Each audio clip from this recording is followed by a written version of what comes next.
SP news కి స్వాగతం. ముందుగా ముఖ్యాంశాలు.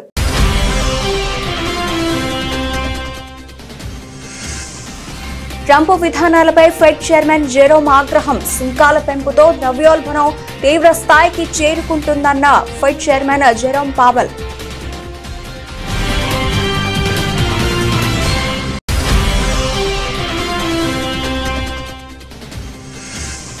జాతీయ అధ్యక్షుడి ఎన్నిక ప్రక్రియను వేగవంతం చేసిన కమలం పార్టీ. ఈ నెలాఖరికి బీజేపీకి కొత్త సారథి.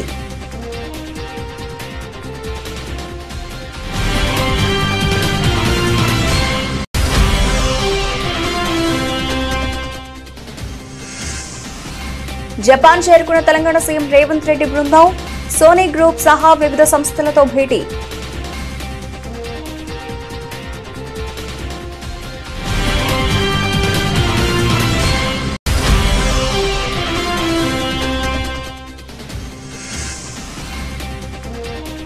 ఈ ఏడాది నంది అవార్డులు, నంది నాటకోత్సవాలు ప్రకటించిన ఏపీ మంత్రి కందుల దుర్గేష్.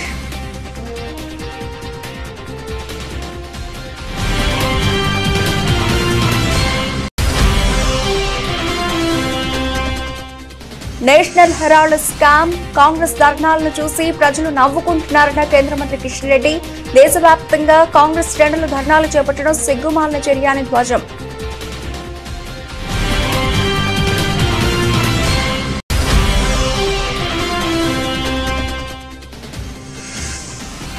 టీడీపీ హయాంలో పెద్ద ఎత్తున ఆలయాల ధ్వంసం, నేడు తిరుమల పవిత్రతను మంటగలుపుతున్నారంటూ మండిపడ్డ మాజీ ఎమ్మెల్యే మల్లాది విష్ణు.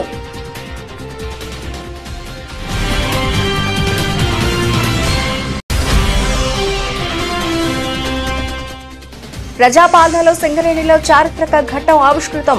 ఒడిశా రాష్ట్రంలో సింగరేణి నాయిని బొగ్గు ప్లాంట్ ను వర్చువల్ గా ప్రారంభించిన తెలంగాణ ఉప ముఖ్యమంత్రి భట్టి విక్రమార్క.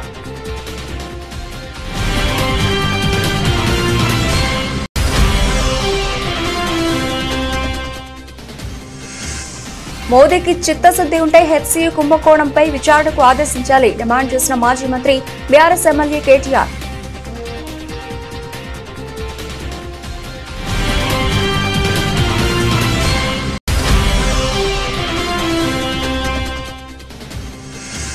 నాలుగేళ్ల తర్వాత ఐపీఎల్లో సూపర్ ఓవర్. అప్పుడు కూడా విజేత ఢిల్లీనే. మళ్లీ అగ్రస్థానంలోకి ఢిల్లీ క్యాపిటల్స్.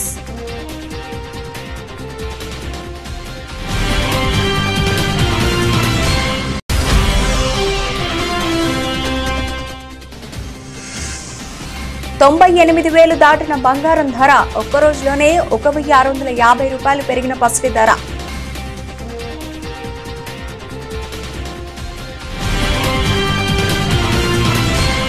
అమెరికా అధ్యక్షుడు డొనాల్డ్ ట్రంప్ అంతర్జాతీయ వాణిజ్య భాగస్వాములపై విధించిన సుంకాల ప్రభావం అగ్రరాజ్య కంపెనీలు, పరిశ్రమలపై పెను ప్రభావం చూపుతోంది. దీంతో ట్రంప్ ఆర్థిక విధానాలపై స్వదేశంలోనూ పెద్ద ఎత్తున విమర్శలు వ్యక్తమవుతున్నాయి. ఇప్పటికే అమెరికాలోనే అతిపెద్ద ఆర్థిక వ్యవస్థ కలిగిన కాలిఫోర్నియా ఈ విషయంలో ట్రంప్ పరిపాలన యంత్రాంగంపై న్యాయ పోరాటానికి సిద్ధం కాగా, తాజాగా America central bank Fed chairman Jerome Powell దీనిపై స్పందిస్తూ తీవ్ర విమర్శలు గుప్పించారు.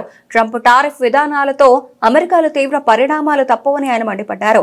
సుంకాల పెంపుతో ద్రవ్యోల్బణం తీవ్ర స్థాయికి చేరుకుంటుందని ఆయన పేర్కొన్నారు. ట్రంప్ పాలనలో విధానపరమైన మార్పులు, ఫెడరల్ రిజర్వ్ సిస్టమ్, అమెరికా కేంద్ర బ్యాంకును ముంచేశాయని ఆయన తీవ్ర స్థాయిలో విమర్శించారు. The level of tariff increases announced so far is significantly larger than anticipated, and the same is likely to be true of the economic effects, which will include higher inflation and slower growth. Both survey and market-based measures of near-term inflation expectations have moved up significantly, with survey participants pointing to tariffs. Survey measures of longer-term inflation expectations, for the most part, appear to remain well anchored as well. Market-based break-evens continue to run close to 2%. So, as we gain a better understanding of the policy changes, we'll have a better sense of the implications for the economy and hence for monetary policy. Tariffs are highly likely to generate at least a temporary rise in inflation. BJP తదుపరి జాతీయ అధ్యక్షుడిని ఎన్నుకునే ప్రక్రియను కమలం party వేగవంతం చేసింది. ఈ నెల చివరి నాటికి కమలం పార్టీకి కొత్త సారథి రానున్నట్లు తెలిసింది. ఈ మేరకు సంబంధిత వర్గాలను ఊటంకిస్తూ జాతీయ మీడియాలో వరుస కథనాలు వస్తున్నాయి. పార్టీ రాజ్యాంగం ప్రకారం జాతీయ అధ్యక్షుడిని బీజేపీ నేషనల్ ప్రెసిడెంట్ ఎన్నుకునే ప్రక్రియను ప్రారంభించే ముందు కనీసం సగం రాష్ట్ర యూనిట్లలో సంస్థాగత ఎన్నికలు పూర్తి చేయాల్సి ఉంటుంది. ఇందులో భాగంగానే ప్రస్తుతం జరుగుతున్న సంస్థాగత ఎన్నికలు సజావుగా సాగుతున్నాయని పార్టీ వర్గాలు తెలిపాయి. 19 రాష్ట్ర అధ్యక్షుల పేర్లను ప్రకటించిన తర్వాత పార్టీ తదుపరి జాతీయ అధ్యక్షుడి కోసం ప్రక్రియ ప్రారంభమవుతుంది. అయితే ఇప్పటికే 14 రాష్ట్రాల్లో సంస్థాగత ఎన్నికలు పూర్తయ్యాయి. ఆయా రాష్ట్ర అధ్యక్షుల పేర్లను కూడా ప్రకటించారు. కీలక రాష్ట్రాలైన ఉత్తరప్రదేశ్, గుజరాత్, మధ్యప్రదేశ్, కర్ణాటక, ఒడిశా రాష్ట్రాల అధ్యక్షుల పేర్లు ఖరారు కావాల్సి ఉంది. ఇందుకోసం పార్టీ అగ్రనాయకత్వం విస్తృత చర్చలు జరుపుతోంది. ఈ రాష్ట్రాలకు 2-3 రోజుల అధ్యక్షులను నియమించే అవకాశం ఉంది. ఆ తర్వాత జాతీయ అధ్యక్షుడి నియామక ప్రక్రియను చేపట్టనున్నట్లు సదరు వర్గాలు వెల్లడించాయి. ఈ నెలాఖరికి లేదా వచ్చే నెల ఆరంభంలో ఈ ప్రక్రియ పూర్తి కానున్నట్లు పార్టీ అంతర్గత వ్యక్తుల ద్వారా తెలిసింది. 5 ఏళ్లకోసారి ఏర్పాటయ్యే ఆర్థిక సంఘం భారత రాజ్యాంగం నిర్దేశించిన విధులను నిర్వర్తిస్తోందని, కేంద్ర ప్రభుత్వ పన్నుల రాబడిలో రాష్ట్రాలకు ఏ విధంగా పంపిణీ చేయాలనే దానిపై సిఫార్సులు చేస్తుందని 16వ ఆర్థిక సంఘం చైర్మన్ డాక్టర్ అరవింద్ పనగారియా అన్నారు.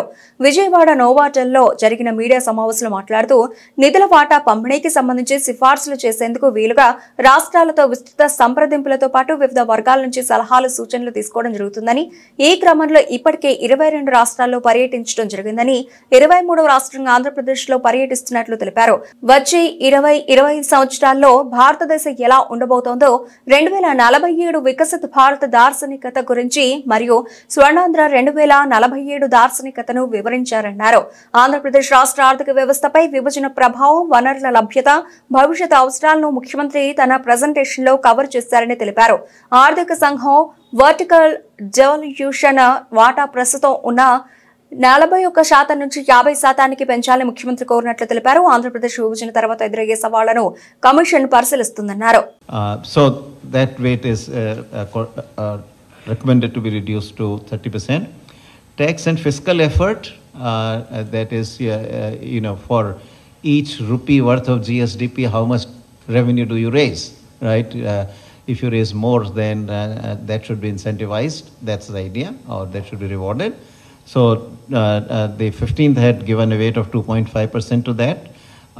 Andhra Pradesh, instead of that, has recommended that contribution of agriculture and allied sectors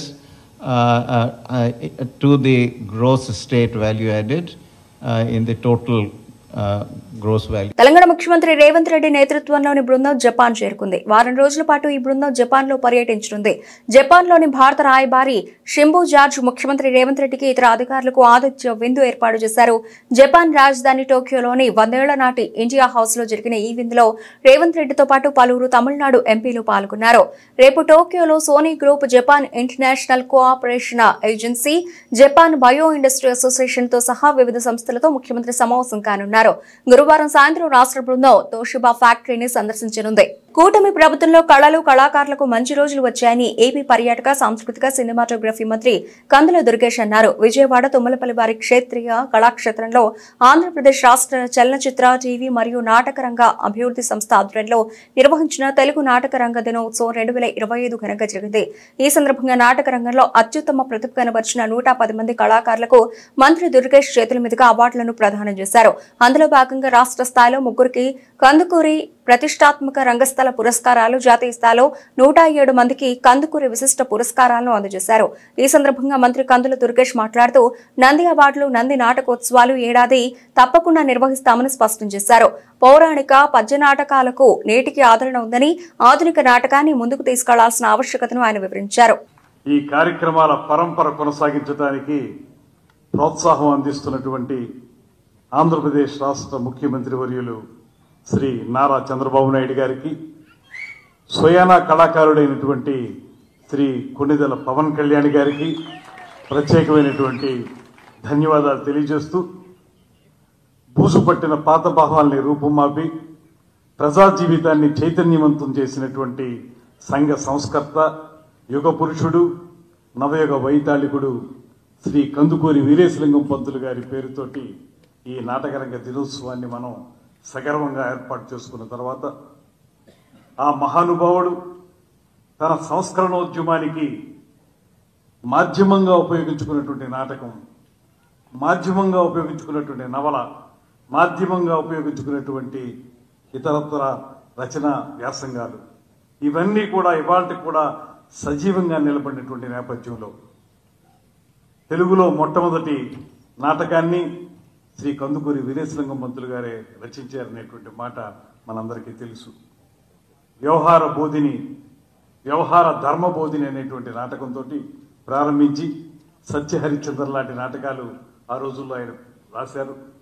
ఆ తర్వాత రాజశేఖర చరితం అనేటువంటి నవలను కూడా వారు రచించడం జరిగింది.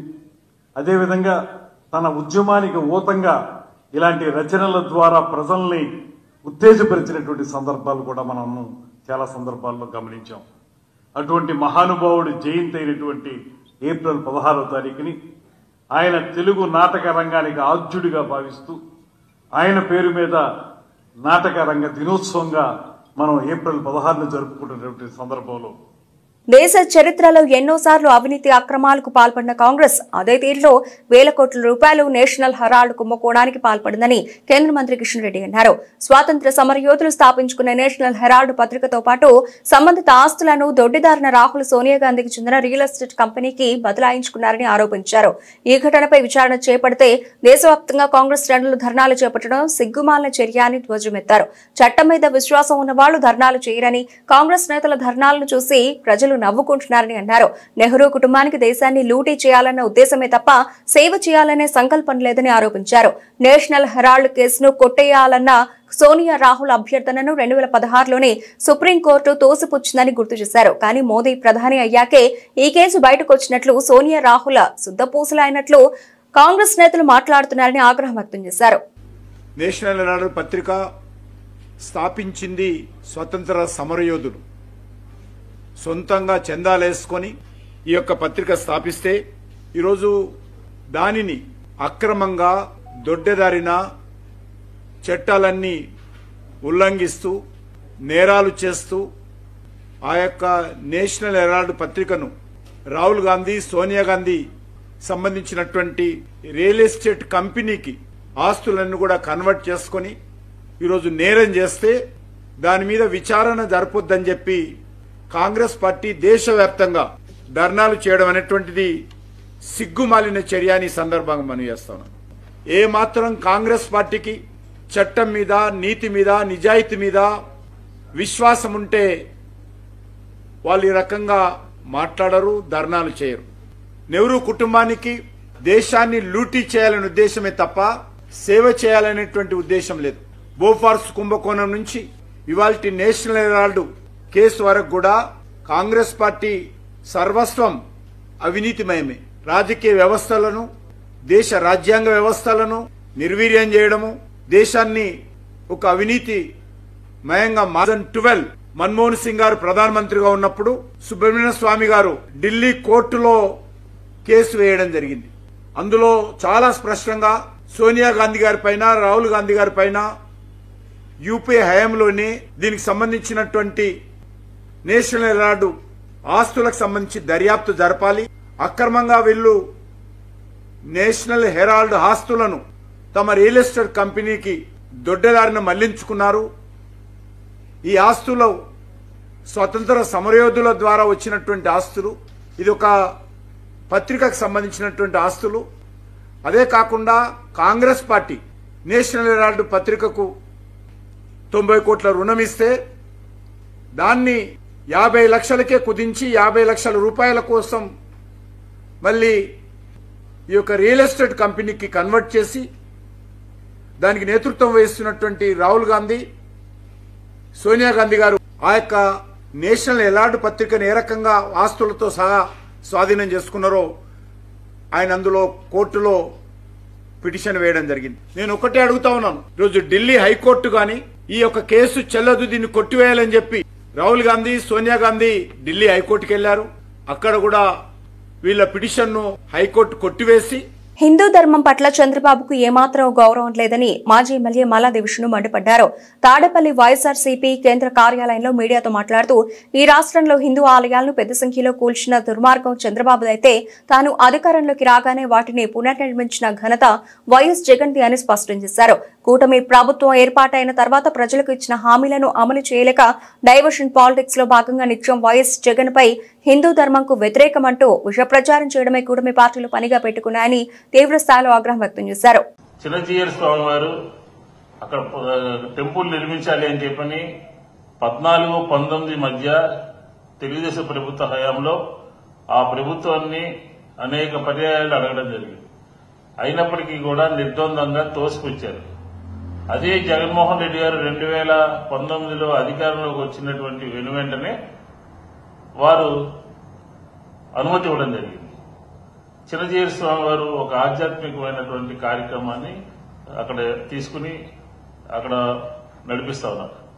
అట్లాగే గణపతి సచ్చిదానంద స్వామీజీ, ఆ స్వామీజీని మొన్నే కలిశాము. ఆ స్వామీజీ సంబంధించినటువంటి అనంతపురంలో వారికి సంబంధించినటువంటి ల్యాండ్ ప్రభుత్వంతో అనేక ఇబ్బందులుంటే గౌరవ ఆనాటి ముఖ్యమంత్రి గారి దృష్టికి వెళ్తే వెంటనే దాన్ని ఆ ఆశ్రమానికి, గణపతి సచ్చిదానంద స్వామి వారి ఆశ్రమానికి ఇవ్వడం జరిగింది. ఆయన కూడా చాలా సంతోషం వ్యక్తం చేశారు. ఇంత త్వరితగతిన ప్రభుత్వము మా పని చేస్తుందని చెప్పని చేసినందుకు చాలా సంతోషంగా ఉంది, వారికి ధన్యవాదాలు చెప్పండి అని చెప్పిన కూడా మనం చెప్పారు. అలాగే స్వరూపానంద స్వామి విశాఖపట్నంలో హిందూ ధర్మాన్ని ప్రచారం చేసేటటువంటి వాళ్ళు, హిందూ ధర్మాన్ని కాపాడేటటువంటి వాళ్ళు, హిందూ ధర్మాన్ని సమాజంలో మంచి చెడు చెప్పేటటువంటి ఇలాంటి స్వామీజీలకి మా ప్రభుత్వ హయాంలోనే భూమి ఇస్తే ఆగ మేఘాల మీద దాన్ని రద్దు చేస్తారు. దాన్ని కూల్చాలని చెప్పని అనేక చోట్ల ప్రయత్నం చేస్తారు. ఎవరు హిందూ ధర్మాన్ని కాపాడుతున్నారు, ఎవరు హిందూ ధర్మానికి వ్యతిరేకంగా పనిచేస్తున్నారో మనం ఒకసారి గమనించాల్సినటువంటి. ప్రజాపాలనలో సింగరేణిలో చారిత్రక ఘట్టం ఆవిష్కృతం అయింది. ఒడిశా రాష్ట్రంలో సింగరేణి నాయిని బొగ్గు బ్లాక్ ను రాష్ట్ర ఉప ముఖ్యమంత్రి బట్టి విక్రమార్క వర్చువల్ గా ప్రారంభించారు. తొలిసారిగా ఇతర రాష్ట్రాల్లో బొగ్గు గని ప్రారంభించిన సింగరేణికి అభినందనలు తెలిపారు. సింగరేణికి కాదు, తెలంగాణ రాష్ట్రానికి ఇది ఒక ఆనందకర సందర్భం అని ఆయన పేర్కొన్నారు.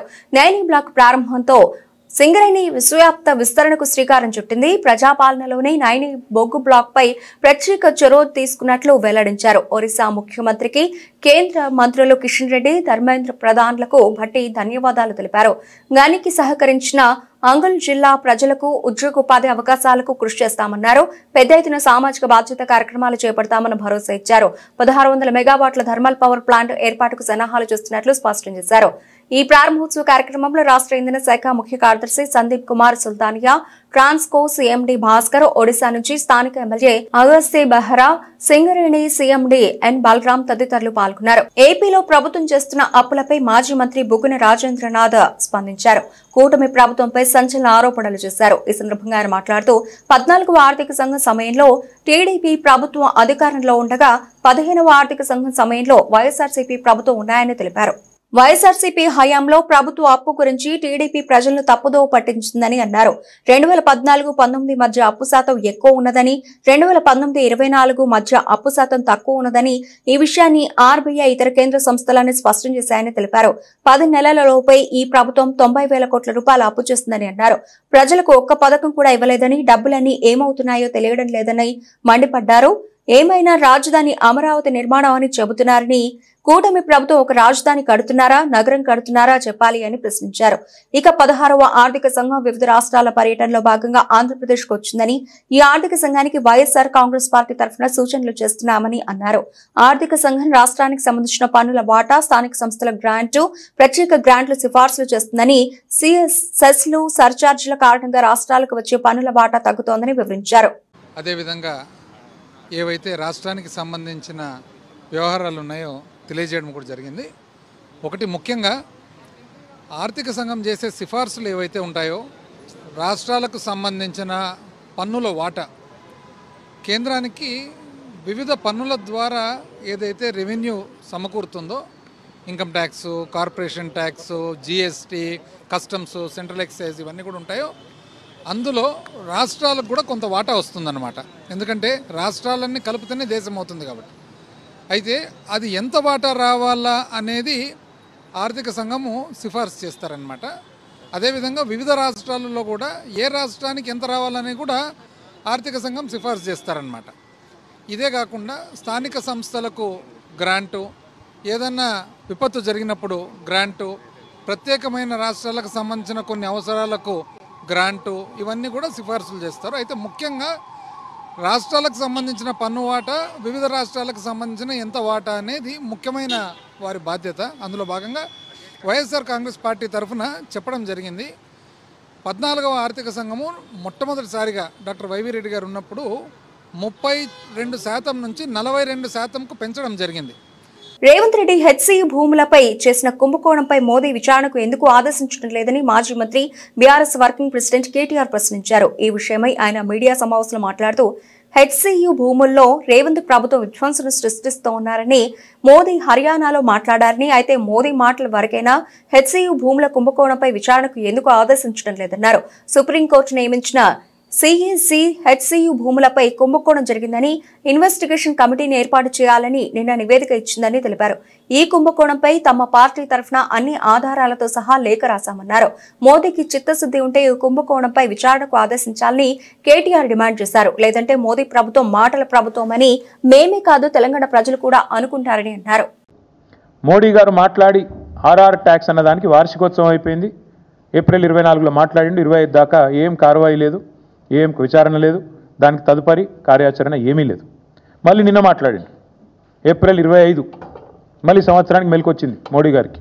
మెలకు వచ్చి మోడీ గారు నిన్న చెప్తారు ఏమని, అక్కడ మొత్తం చెట్లు కొట్టేస్తున్నారు, జంగల్ నాశనం చేస్తున్నారు, మొత్తం ఆగమాగం చేస్తున్నారు, బుల్డోజర్లను పంపినరు, అర్ధరాత్రి బుల్డోజర్లను పంపి ఆగమాగం చేస్తున్నది కాంగ్రెస్ ప్రభుత్వం తెలంగాణలో సెంట్రల్ యూనివర్సిటీ భూములలో అని చెప్పి మోడీ గారు హర్యానాలో మంచి ప్రవచనాలు చెప్పినట్టుగా నేను చూసిన.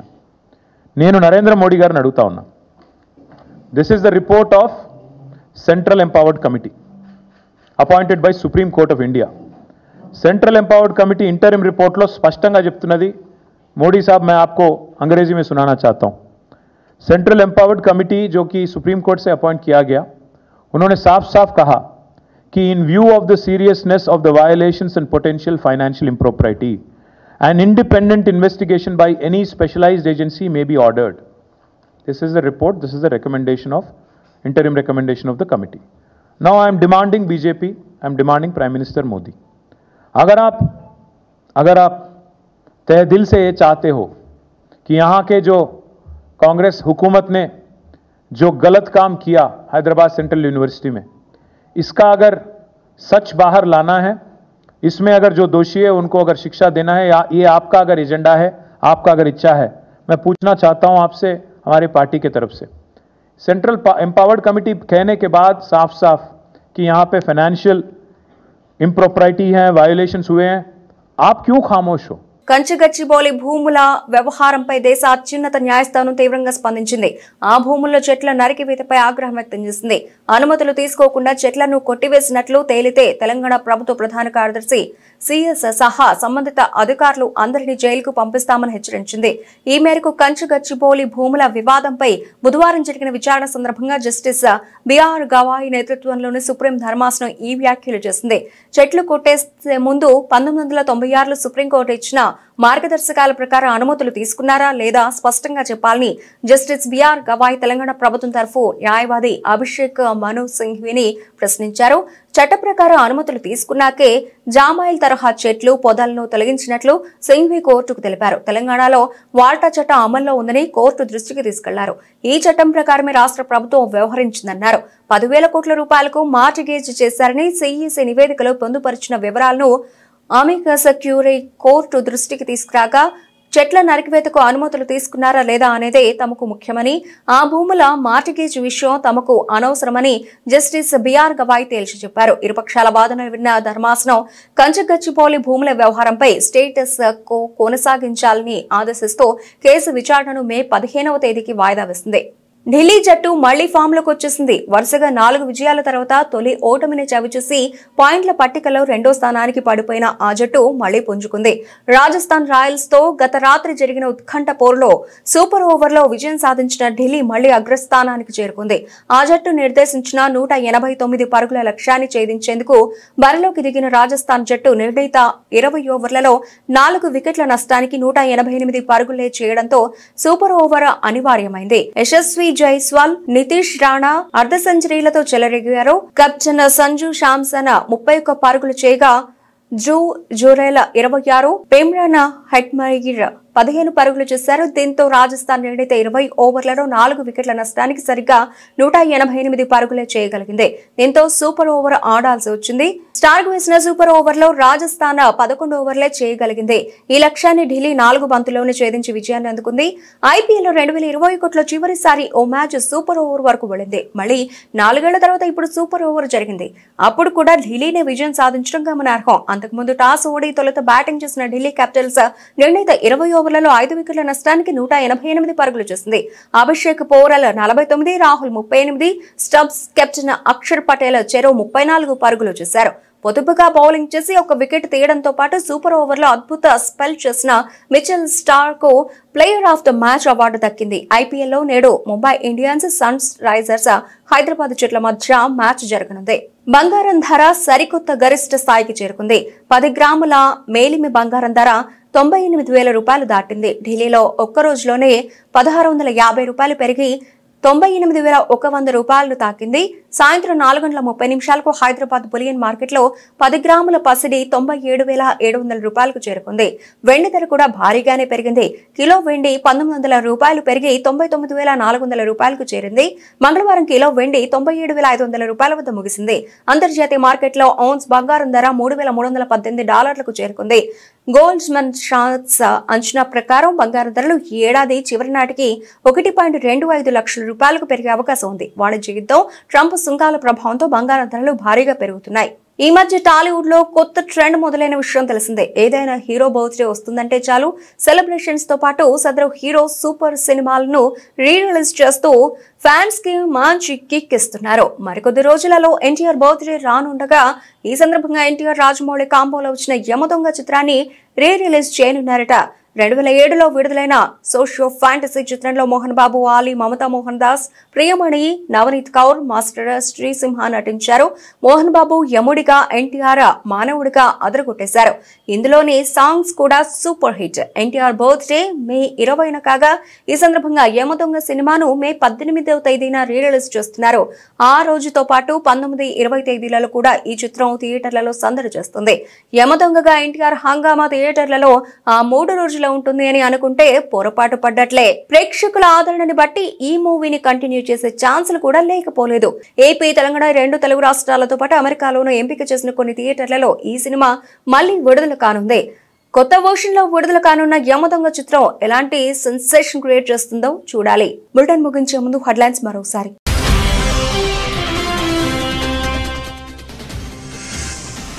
ట్రంప్ విధానాలపై ఫెడ్ చైర్మన్ జెరోమ్ ఆగ్రహం. సుంకాల పెంపుతో ద్రవ్యోల్బణం తీవ్ర స్థాయికి చేరుకుంటుందన్న ఫెడ్ చైర్మన్ జెరోమ్ పావెల్.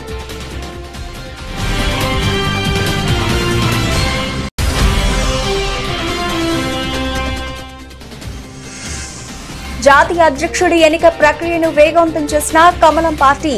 ఈ నెలాఖరికి బీజేపీకి కొత్త సారథి.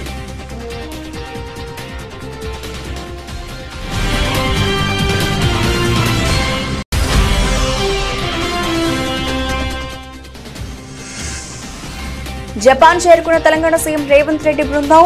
సోనీ గ్రూప్ సహా వివిధ సంస్థలతో భేటీ.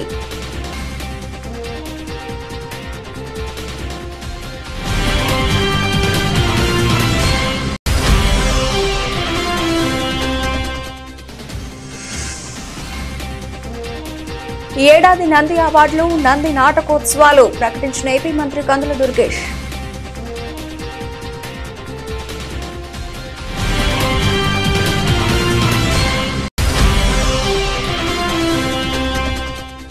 నేషనల్ హెరాల్డ్ స్కామ్, కాంగ్రెస్ ధర్నాలను చూసి ప్రజలు నవ్వుకుంటున్నారన్న కేంద్ర మంత్రి కిషన్ రెడ్డి. దేశవ్యాప్తంగా కాంగ్రెస్ శ్రేణులు ధర్నాలు చేపట్టడం సిగ్గుమాలిన చర్య అని ధ్వజం.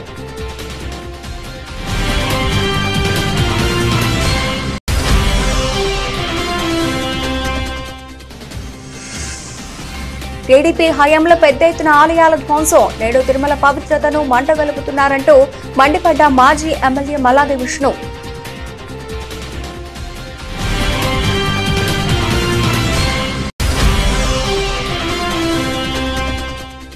ప్రజాపాలనలో సింగరేణిలో చారిత్రక ఘట్టం ఆవిష్కృతం. ఒడిశా రాష్ట్రంలో సింగరేణి నాయిని బొగ్గు ప్లాంట్ ను వర్చువల్ గా ప్రారంభించిన తెలంగాణ ఉప ముఖ్యమంత్రి భట్టి విక్రమార్క.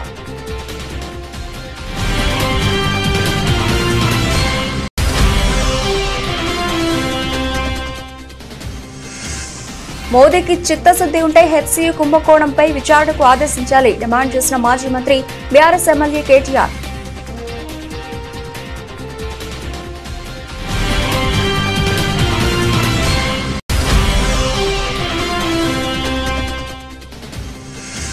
నాలుగేళ్ల తర్వాత ఐపీఎల్లో సూపర్ ఓవర్. అప్పుడు కూడా విజేత ఢిల్లీనే. మళ్లీ అగ్రస్థానంలోకి ఢిల్లీ క్యాపిటల్స్.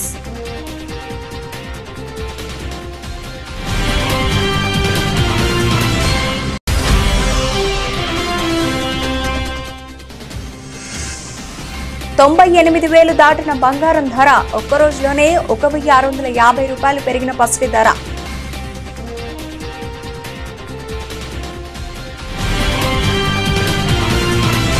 ఇవి ఇప్పటివరకు నడిచిన అప్డేట్స్. మరిన్ని అప్డేట్స్ తో మళ్ళీ కలుద్దాం. అంతవరకు సెలవు. నమస్తే.